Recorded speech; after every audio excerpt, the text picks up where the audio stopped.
Brenda grew up in the state of Illinois, in the central region of the United States, in a small town called Rockford.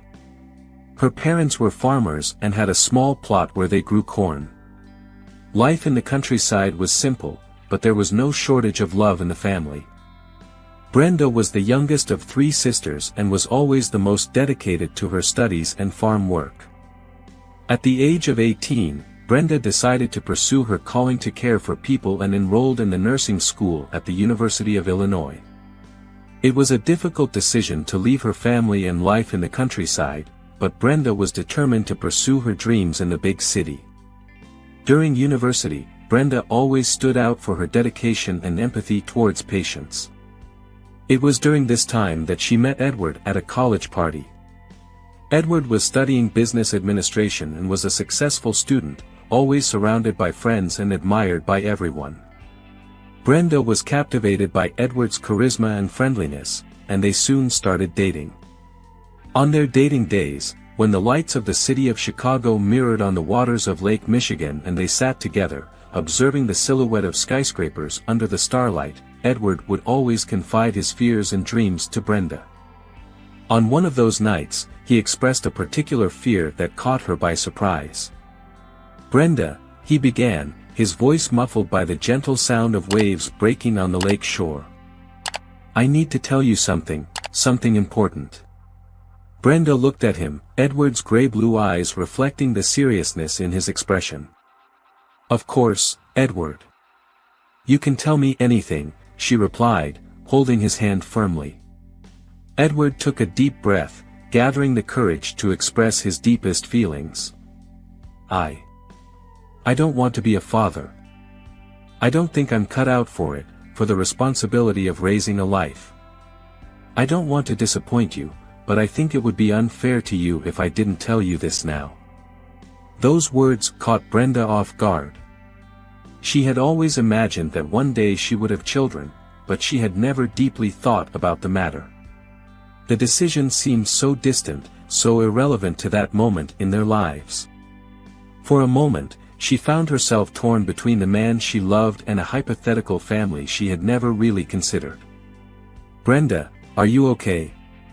Edward's voice brought Brenda back to reality. She looked at him, his eyes filled with concern and a hint of fear. Fear of losing her, fear of what that confession could mean for their future. She squeezed his hand, trying to give him some comfort. "Edward," she began, choosing her words carefully, I don't know if I want to be a mother. I've always imagined that I could have children, but I've never thought much about it. If you don't want to be a father, I can understand that.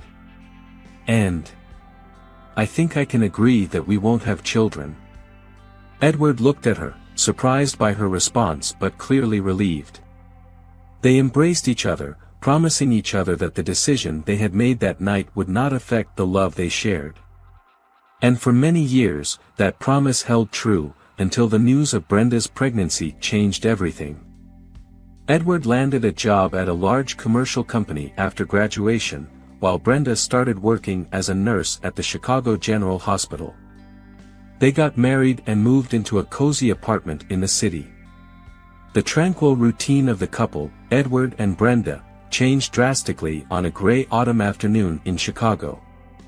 Edward, always punctual and dedicated as a sales manager, was returning from work on a Friday, thinking about how he would spend the weekend with Brenda. The radio played his favorite Beatles song, "Here Comes the Sun," a subtle irony considering the overcast sky and wet asphalt. Suddenly, a black car emerged from the wrong lane at high speed, colliding with Edward's vehicle, causing it to spin on the road. The sound of the impact, twisted metal, and shattering glass seemed to echo in his mind as the seatbelt kept him restrained, preventing an even more tragic outcome. Through flashes of red and blue lights dancing in the rain and the chaos around, Edward was extracted from the wreckage and rushed to the nearest hospital. That day, which had started so ordinarily, turned into a nightmare that would mark his life forever. In the days that followed, doctors gave Edward the diagnosis he feared, a complex fracture in his femur that affected the mobility of his right leg.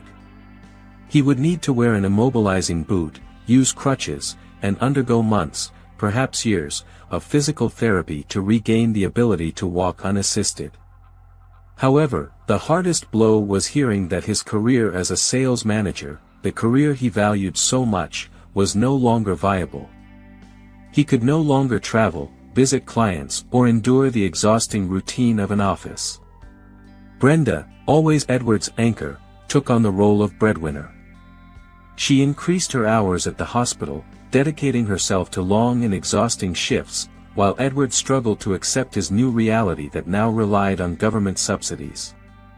The walls of their home, once filled with laughter and plans for the future, now seemed to confine him in his own bitterness and frustration. The deterioration of the couple's relationship became evident, measured by awkward silences and avoided conversations. Edward, once a vibrant man full of dreams, now resisted any mention from Brenda about the possibility of having children. For Edward, the idea of being a father seemed even more distant now that he found himself in a dependent condition. The bitterness of his incapacity became a wall between them, an increasingly significant obstacle in their relationship. One spring morning, sunlight streamed through the curtains of Brenda and Edward's home, illuminating a simple yet powerful object that had the potential to change everything, a positive pregnancy test. Brenda, with trembling hands and a racing heart, stared at the two pink lines, confirmation of what she had suspected but still felt so surreal. Despite the couple's meticulous precautions, life, in its wonderful and sometimes frightening unpredictability, had charted a new course for them. Brenda was pregnant. The mix of emotions that overwhelmed her was overwhelming. She felt scared, apprehensive, but also filled with a strange hope and a whisper of joy. This discovery could not have come at a more delicate moment. The relationship between Brenda and Edward was worn out, their conversations had become mere whispers of their former companionship. Edward, fighting the bitterness of his condition, grew increasingly cold and distant. However, Brenda, even knowing that the news would be a gut punch to Edward, couldn't help but feel a glimmer of excitement at the thought of the little life growing inside her. She wondered what motherhood would be like, how it would feel to experience the gentle touch of a tiny baby, to hear their laughter, to witness their first steps. At the same time, she feared Edward's reaction. The prospect of telling him about the pregnancy was terrifying. She had no idea how Edward, with his growing coldness and apathy, would react to the news. So, as the sun continued to bathe the room in golden light and the pregnancy test remained in Brenda's hand, she closed her eyes and allowed herself to feel it all, the fear, the hope, the anxiety, and the joy. She was pregnant. And no matter how complicated things became, she knew she would do everything possible to protect and love the little being growing inside her. On a magnificent, sunny afternoon, the beauty of Brenda and Edward's garden seemed more intense. The blooming flowers added a special color to the surroundings, and a gentle breeze blew, bringing the freshness of spring. They sat on the porch, shaded by a flowering vine, enjoying an afternoon coffee served in their favorite porcelain cups. The rich, bittersweet aroma of coffee mixed with the delicate scent of flowers, creating a cozy and peaceful atmosphere. The conversation flowed smoothly, and the topic was the future and their dreams as a couple. Brenda, her fingers nervously intertwined around the coffee cup, a shy and uncertain smile adorning her face, decided to broach a delicate subject, a topic that had been avoided until then. She introduced the idea of having children, her voice filled with care and hesitation. Edward, who had been relaxed until then, his face softened by the sun's rays filtering through the leaves, stiffened. His expression became serious, almost stern. He placed the coffee cup on the table and stared at Brenda, his eyes revealing an unwavering decision. "Brenda, we've already discussed this. You know very well that I've always been firm in my decision not to want to be a father. I think the responsibility is too great, and I simply don't feel prepared for it." Brenda, maintaining her composure but clearly shaken, nibbled on her lower lip. She looked at Edward, her eyes shimmering with love and determination, but also with a hint of sadness. "Edward, I understand your fears," she said, her voice soft and filled with emotion. "But have you ever stopped to think that, together, we could face these challenges? That, together, we could create a family? I love you, Edward, and I believe we would be good parents." Edward, however, feeling increasingly cornered and frustrated, quickly countered. "Brenda, we've been through this before, and my opinion hasn't changed. I don't want to be a father, and that's final." The argument, though tense, took place amidst the singing of birds and the gentle murmuring of leaves in the wind. But beneath the apparent calm, a whirlwind of unspoken feelings and unmet desires stirred, threatening the harmony of the couple. Now, facing the imminent reality of her pregnancy, Brenda knew that Edward would be more than furious. On a particularly quiet night, the gentle crackling of the fireplace echoing in the living room, Brenda decided it was time to broach the subject of having children with Edward once again. She knew that the revelation of her pregnancy was only a matter of time, but she harbored a small hope that Edward might somehow reconsider his stance.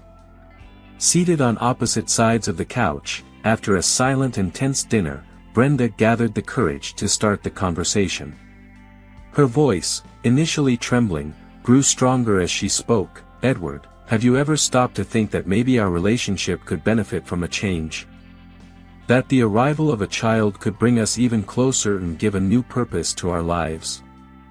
Edward, clearly impatient and irritated at the mere mention of the subject, interrupted Brenda, his voice harsher than usual. "Brenda, we've been through this multiple times. I don't want to have children, and you know that very well. And there's something else," he continued, his voice filled with disdain. "You're not young anymore, Brenda. It's time to stop fantasizing.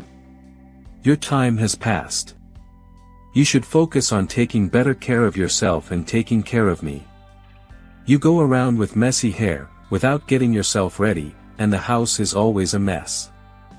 The argument between the two quickly escalated, with Edward raising his voice and blaming Brenda for everything that was going wrong in their lives. Brenda, however, stood her ground, retorting that he remained inactive, imposing demands without contributing to the situation. He threw the wedding vow, in sickness and in health, in her face, accusing her of neglecting him in his moment of vulnerability. He claimed that instead of thinking about having children, she should be more concerned about taking care of him. The night, which began peacefully, unfolded into a whirlwind of accusations and resentments, leaving the air thick with harsh words and unresolved feelings. The following days were marked by a cloak of tension that seemed to hang heavily over Brenda. A deep sadness began to settle in her heart, not only because of the news of the pregnancy that she had yet to reveal to her husband but also due to a growing suspicion that took hold of her thoughts. The seed of doubt was planted, nurtured by subtle signs and changes in Edward's behavior that she could no longer ignore. She started noticing a strange pattern in the calls Edward received. Some took place late at night, others at the break of dawn, always with Edward speaking in a cautious and distant tone away from Brenda's earshot. Even in the depths of the night when the silence was only interrupted by the gentle hum of crickets outside, she could see the glow of Edward's cell phone in the dim light as he typed messages that he never shared with her. But it was a package, accidentally found in a hidden corner of Edward's closet, that fueled her suspicions to the point of becoming a painful certainty. Inside the package was delicate lingerie, still with the tag on, a piece Brenda had never seen before and certainly did not belong to her. That discovery made her heart contract with a mix of sadness and anger, casting an even heavier shadow over the existing issues in their marriage. All of this accumulated, day after day, feeding the melancholy that now resided within Brenda. Her face, once filled with energy and determination, now carried an expression of constant worry and weariness. The joy that once illuminated her eyes seemed to have dissipated, replaced by a silent and resigned sadness. Edward's birthday was on the horizon, and despite the whirlwind of emotions that plagued Brenda, distrust, resentment, fear, she decided to uphold the tradition of celebrating her husband's special day. Thus, although her heart was heavy, she made her way to a local cake shop she had always loved, known for its cozy atmosphere and delicious cakes. The sweet scent of vanilla and chocolate filled the air as Brenda entered the shop, but the comforting smell couldn't diminish the sadness reflected in her eyes. She was greeted by Nicholas, a salesman with kind eyes and an easy smile, who immediately noticed the melancholy Brenda carried. Nicholas approached with a friendly expression. "May I help you choose the perfect cake?" he asked, smiling invitingly. Brenda hesitated for a moment, forced a smile, and replied, "Yes, please. It's for my husband's birthday." As they perused the displays filled with mouth-watering cakes, Nicholas sensed the sadness the woman before him was trying to conceal. His empathetic nature prompted him to go beyond his role as a salesman. "I could be mistaken," Nicholas said, "but it seems like you could use a little joy today." He paused, looking at her with kindness before continuing.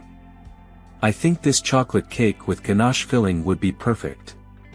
It has a flavor that brings a smile to anyone's face. And you deserve a smile."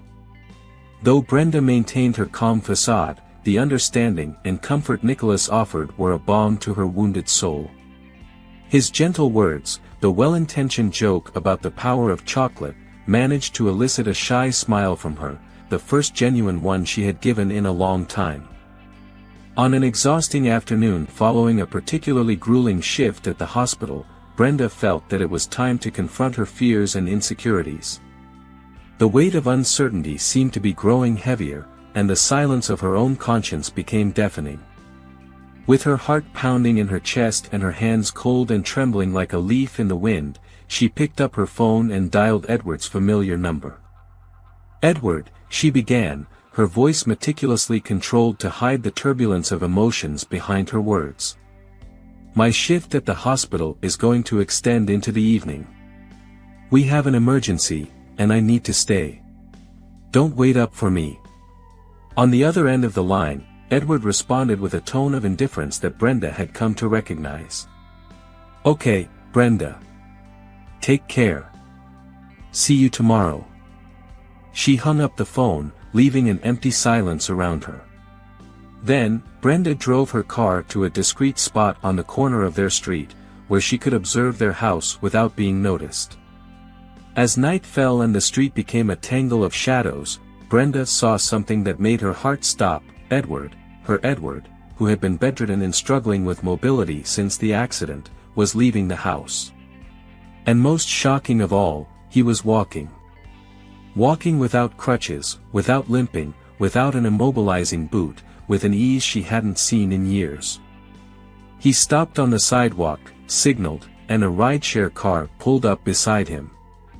With one last glance at the house, Edward got into the vehicle, which quickly drove away, leaving Brenda alone with her confirmed suspicions and an overwhelming emptiness in her heart. Brenda's heart hammered against her chest like a wild drum, each beat echoing her worst fears. Determined, she started the engine of her car and began to follow Edward's vehicle at a safe distance. The air inside the car felt dense, with each second seeming to stretch into eternity as she drove.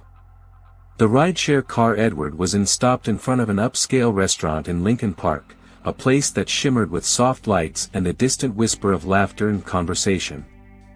It was a place she recognized, a place they had celebrated anniversaries before, and it only heightened the agony she felt. She watched as Edward stepped out of the car with the same ease as before, his posture upright and confident. But what truly made her stomach churn was the female figure emerging from the shadows to meet Edward.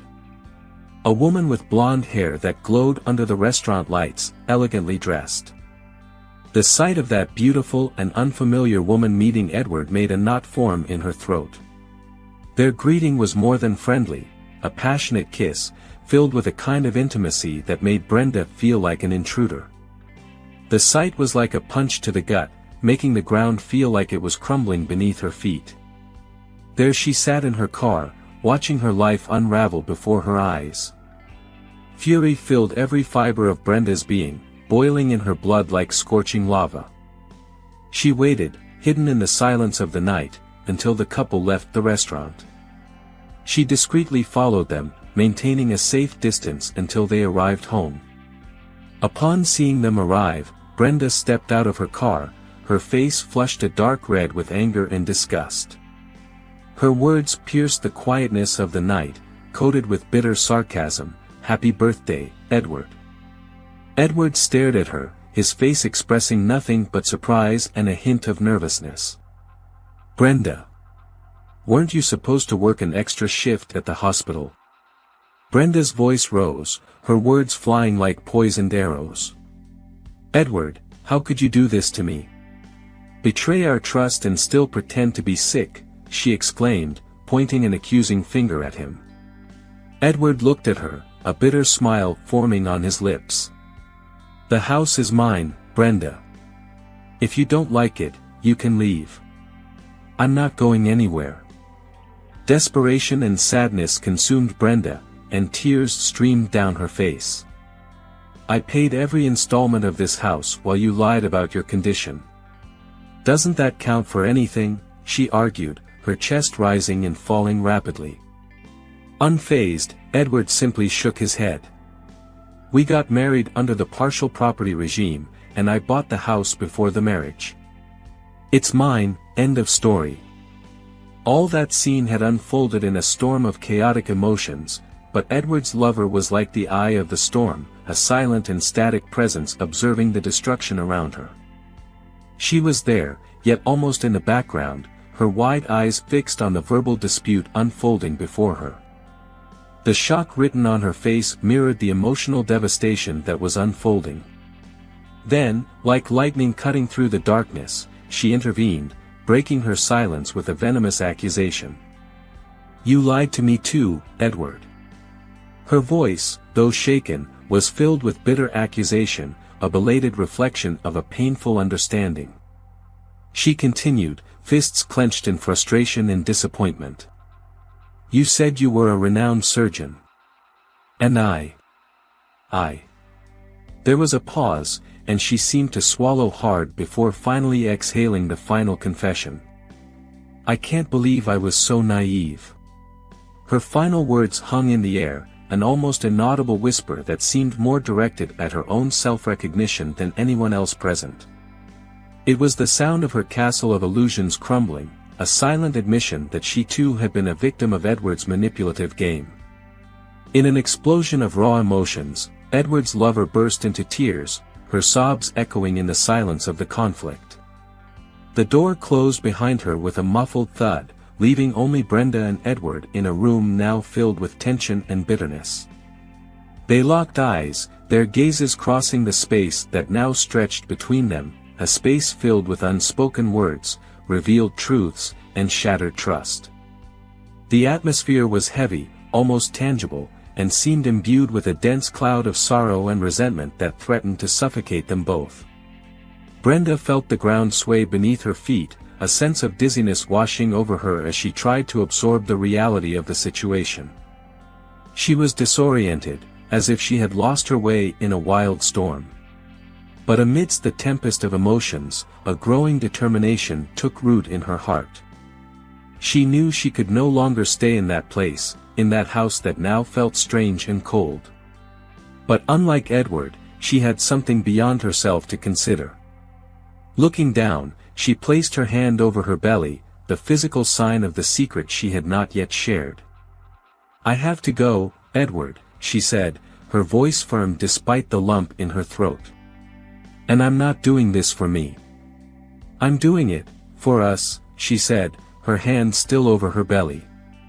With those words, Brenda turned around and walked out of the house, leaving behind the life she knew but carrying with her a silent promise to fight, not just for herself, but for the little being she carried within.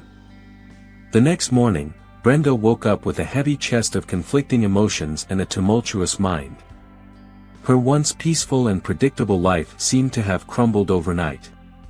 Seeking some comfort and the familiarity of a friendly face, she decided to visit the small cake shop where she had met Nicholas, the attentive salesperson who had shown her so much kindness. The shop door tinkled as Brenda entered, the sound bringing a comforting smile to Nicholas' face. He welcomed her warmly, his eyes revealing genuine concern as he saw Brenda's weary face. "Brenda, it's good to see you. So, how was your husband's birthday celebration?" he asked, his gentle voice filled with concern. Brenda felt a sigh escape, heavy as a stone. "Nicholas, it was a disaster," she confessed, her voice trembling. "I found out that Edward was cheating on me, and to make matters worse, he kicked me out of our house. I feel completely devastated." Nicholas' expression changed upon hearing Brenda's words, a mixture of astonishment and compassion flooding his eyes. "Brenda, I can't believe what I'm hearing," he confessed. "Interestingly enough, I'm going through a similar situation. I discovered that my wife, Marissa, was having an affair. I found a secret Instagram with photos of her and her lover." Brenda, curious and somewhat apprehensive, asked to see the photos. Nicholas hesitated for a moment before pulling out his phone and showing her the image he had discovered. Brenda's face went pale as she looked at the screen. The woman in the photo was undoubtedly Marissa. But it was the man beside her that made her heart stop. It was Edward, her husband, with his arm casually wrapped around Marissa's waist. Brenda swallowed hard, shock coursing through her body like a cold wave. "Nicholas, this is unbelievable. The man in the photo is Edward, my husband," she stammered, her voice low and shocked. "And this is the woman I saw him with last night." Shocked by the unexpected revelation, Brenda and Nicholas were overcome with a mutual understanding and a sense of solidarity. They found themselves united by a web of betrayal and lies that neither of them could have imagined. With a newfound determination, Brenda asked Nicholas to share the incriminating photo, thinking of using it as a key piece in the upcoming legal battle. Taking the lead, Brenda suggested, "Nicholas, we need to do something. We need to confront Edward and ensure that he doesn't get away with this." Nicholas agreed, "Yes, Brenda, you're absolutely right. Let's work together on this." With a plan in mind, they hired a divorce attorney specializing in such cases and gathered all possible evidence to support their claims. The Instagram photo of Marissa and Edward became the centerpiece of their collection, but they didn't stop there. They scoured through all messages, emails, and financial records they could find, amassing a substantial amount of evidence of Edward's deceptions and infidelity. Furthermore, Brenda, recalling Edward's disrespect regarding her contribution to the mortgage payments, managed to gather all the receipts and documents proving her regular mortgage installments, attesting to her ownership stake in the house. During this period, Brenda and Nicholas, once strangers and now allies, found strength and determination in their shared pain in the pursuit of justice. United by their circumstances, they worked tirelessly to ensure that the truth would be revealed and that Edward would face the consequences of his actions. As the legal process unfolded, slow and often frustrating, Brenda and Nicholas found comfort in each other's company. Days turned into weeks, and the two spent hours together, sharing laughter, silence, and stories from their past lives. Amidst the turmoil, a pure and deep friendship blossomed, unfolding like a late bloom, its beauty enhanced by its unexpected appearance. There were afternoons when Brenda recounted stories of her nursing school days, of long study nights and the first time she saved a patient's life. In return, Nicholas shared anecdotes from his childhood in a small town, his dreams of becoming a professional musician, and how he ended up selling cakes in the big city. Together, they explored each other's past, understanding the joys, sorrows, and experiences that shaped who they were. Through these encounters, they not only got to know each other better, but also rebuilt themselves. As much as the scars of betrayal were still fresh, they found a sense of understanding, mutual acceptance that was healing. This connection between them grew stronger every day, providing an invaluable source of support in the face of the adversities they faced. They became each other's rock, weathering the storms of uncertainty and anxieties about the future together. A friendship forged in the fire of adversity promised to be enduring, strong, and unbreakable. In the majestic courtroom, under the imposing gaze of the judge, the truth finally came to light. Edward's cold and calculated lies were exposed, every detail examined under the impartial scrutiny of justice. The silence that engulfed the room when the verdict was pronounced was almost tangible, and Edward was forced to face the harsh reality of his actions. With an expression of indignation on her face, the judge ruled that the house, once considered a home filled with promises but now tainted by disappointment, belonged to Brenda. After all, it was her hands that kept the roof over their heads while Edward took advantage of her kindness and generosity. Her sentence resonated through the room, justice had finally prevailed. Edward, trapped in his own web of deceit and betrayal, found himself with nothing. Everything he had built with lies and false promises crumbled around him, leaving him with nothing but the consequences of his choices. He was now alone, rejected, and stripped bare, a reflection of the pain and destruction he had caused. Marissa, the mistress who was also a victim of Edward's machinations, experienced her own form of betrayal. She had distanced herself from Edward, shocked and hurt by being used in his manipulative game. With resolute determination, she decided to restart her life away from Edward and Brenda's toxic shadow, seeking refuge in the promise of a future free from deceit and pain. Helpless and defeated, Edward found himself at a critical point in his life. The weight of his choices fell upon him as he saw Brenda, radiant and powerful in her advanced pregnancy. The sight of that baby bump, a symbol of a life about to arrive, seemed to awaken in him a sudden desire for fatherhood. With a trace of insincerity behind his words, he decided to seek her out, claiming a change of heart and asking for a chance for them to start over. "Brenda," Edward said, his gaze pleading and his voice trembling. "When I saw you, when I saw our baby, something inside of me changed. I want to be a father. I need you to give me a chance to make things right, to start over." Behind his words, however, there was no genuine desire to be a father or to do the right thing. Edward was only seeking to reconcile the marriage in an attempt to regain everything he had lost in the divorce. But Brenda, who had already endured enough pain and betrayal, was not willing to fall into his lies again. She knew her ex-husband's character well and protected herself with newfound shrewdness. "Edward," Brenda retorted, maintaining her composure, "you've already had your chance. I'm not going back to you. And if you want any kind of relationship with our child, the one you rejected so many times, you'll have to resolve it through the courts.